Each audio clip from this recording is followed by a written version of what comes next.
Good morning, students. In this lecture, we are going to discuss about ionic compounds. Third chapter of chemistry, metals and non-metals, and the topic is ionic compounds. So we have discussed about metals and non-metals. Now we will discuss how do metals and non-metals react with each other. Before we discuss it, we will discuss why do metals and non-metals react? क्यों react करती हैं? I have not written in this notes, but we have to discuss कि क्यों react करते हैं. एक छोटा सा रीज़न है उसका, आपने 9th में पढ़ा है कि जो एटम्स होते हैं जब उनके आप इलेक्ट्रॉनिक कॉन्फ़िगरेशन लिखते हो तो इनके आउटर मोस्ट शेल में अगर 8 इलेक्ट्रॉन्स कंप्लीट नहीं हैं, अगर उनका outer most shell fully filled नहीं है, then they will react to complete their outermost shell, ताकि जो उनकी outermost shell की कॉन्फ़िगरेशन है वो नोबल गैस जैसी हो जाए, यानी कि फुली फिल्ड शेल हो जाए. So they react. Now how do metals and non-metal reacts?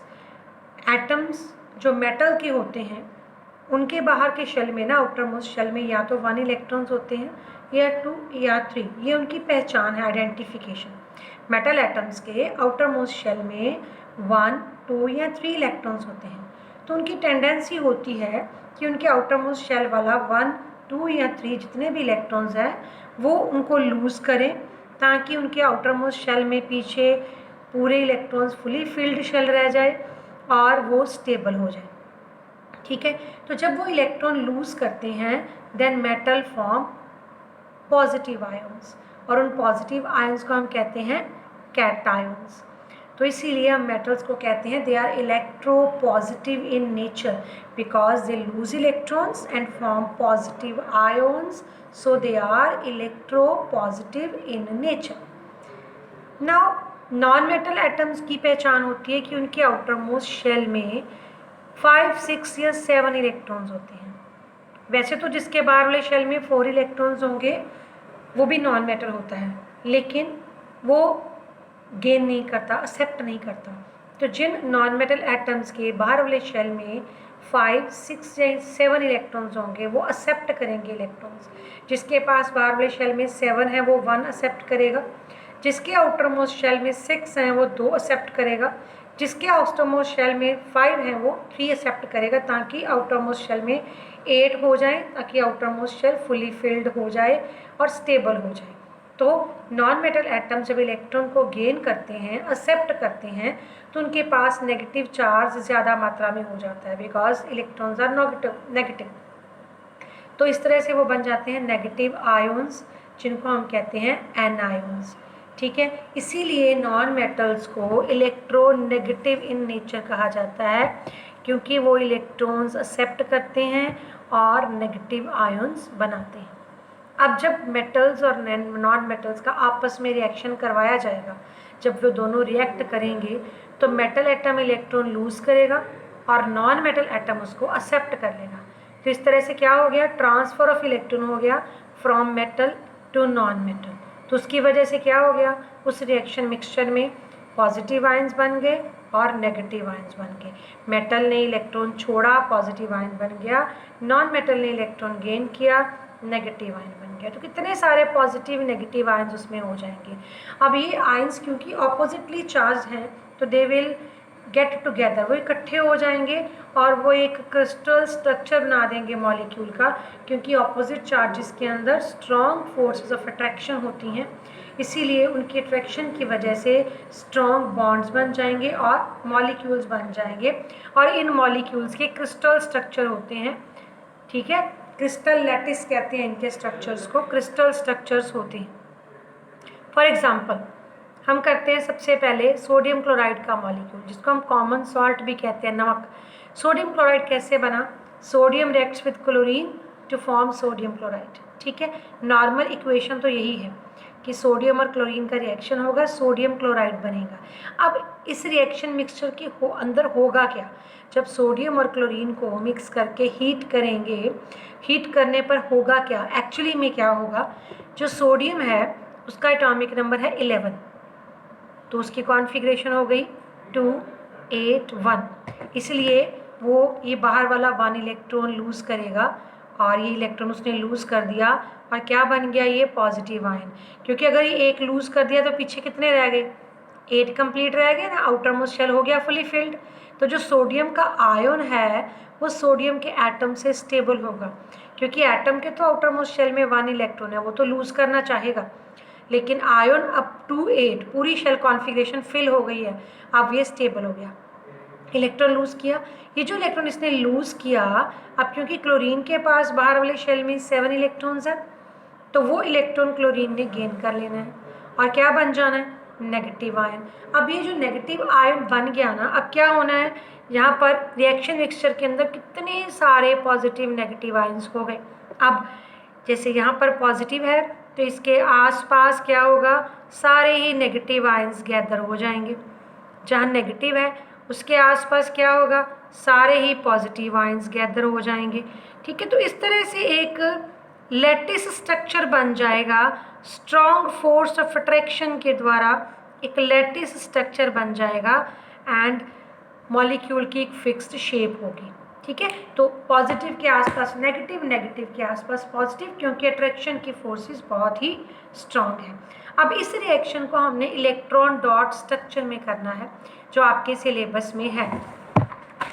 अब इलेक्ट्रॉन्स की ट्रांसफर हम कैसे शो कर सकते हैं, अभी हमने पीछे कॉन्फ़िगरेशन लिखी थी, तो हमें सिर्फ आउटर मोस्ट शेल के इलेक्ट्रॉन्स जो हैं बस वही शो करने हैं जो आउटर मोस्ट शेल के अंदर इलेक्ट्रॉन्स हैं। जैसे सोडियम है, उसके बाहर वाले शेल में कितने इलेक्ट्रॉन था 1, क्लोरीन के बाहर वाले शेल में कितने थे 7, तो जितने बाहर वाले शेल के हैं उतने गिन के आपने शो करने हैं।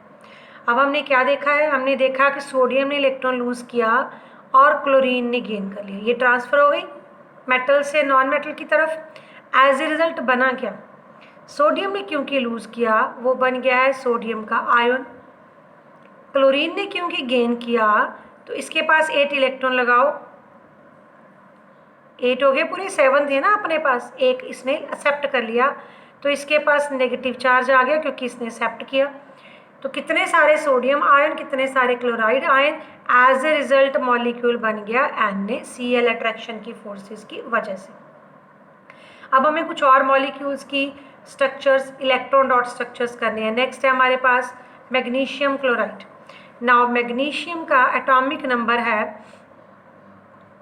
12, इसकी कॉन्फ़िगरेशन बन रही है 282। क्लोरीन का हमने अभी किया, एटॉमिक नंबर है 17, कॉन्फ़िगरेशन इसके बन रही है 287। अब मैग्नीशियम के आउटर मोस्ट शेल में है 2 इलेक्ट्रॉन्स। ठीक, अब क्लोरीन के कितने हैं 7। अब एक क्लोरीन तो एक ही एक्सेप्ट कर सकता है, इससे ज़्यादा नहीं, तो इसलिए एक मैग्नीशियम का एटम एक टाइम पर 2 क्लोरीन के एटम के साथ बॉन्ड बना सकता है। मैग्नीशियम ने तो 2 लूज़ करने ही हैं, तभी उसके पिछले वाले शेल में 8 होंगे ना, पर क्लोरीन सिर्फ एक ही एक्सेप्ट कर सकता है। तो एक मैग्नीशियम ने जो 2 इलेक्ट्रॉन लूज़ किए उसके पास 2 क्लोरीन के एटम्स आ गए, दोनों ने एक एक इलेक्ट्रॉन ले लिया और दोनों ने नेगेटिव आयन बना लिया। अब मैग्नीशियम ने जितने लूज़ किए उसके ऊपर उतना पॉजिटिव चार्ज आएगा, 2 लूज़ किए 2 पॉजिटिव चार्ज आ जाएगा। क्लोरीन ने जितने गेन किए उसके पास उतना ही नेगेटिव चार्ज आएगा। एक क्लोरीन का एटम सिर्फ एक ही गेन कर पाता है तो उसके पास नेगेटिव चार्ज -1 ही आना है, लेकिन टोटल क्लोरीन के कितने एटम यूज़ हो रहे हैं 2, तो हम यहाँ इसके ब्रैकेट के बाहर 2 लिख देंगे। ठीक है, as a result formula is MgCl2, इसलिए MgCl2 फॉर्मूला होता है क्योंकि एक मैग्नीशियम एक टाइम पर 2 क्लोरीन के साथ बॉन्ड बनाता है। Similarly you can do formation of aluminium chloride. Now aluminium atomic number है 13, कॉन्फ़िगरेशन हो गई इसकी 283, क्लोरीन एटॉमिक नंबर है 17, कॉन्फ़िगरेशन हो गई इसकी 287। नाउ एल्युमिनियम हैज़ 3 इलेक्ट्रॉन्स, तो it will lose 3, chlorine has only 7, it will accept only 1 ही एक्सेप्ट होगा। तो एक टाइम पर एक एल्युमिनियम का एटम 3 क्लोरीन के एटम के साथ बॉन्ड बना सकता है, 3 क्लोरीन के एटम के साथ बॉन्ड बनाएगा। तो एल्युमिनियम ने टोटल कितने लूज़ किए हैं? 3। तो you will give the charge 3+। Chlorine ने कितने गेन किए हैं? एक एटम सिर्फ एक ही गेन करता है, तो हम सिर्फ एक एटम ही लिख रहे हैं, एक गेन कर रहा है, -1 चार्ज।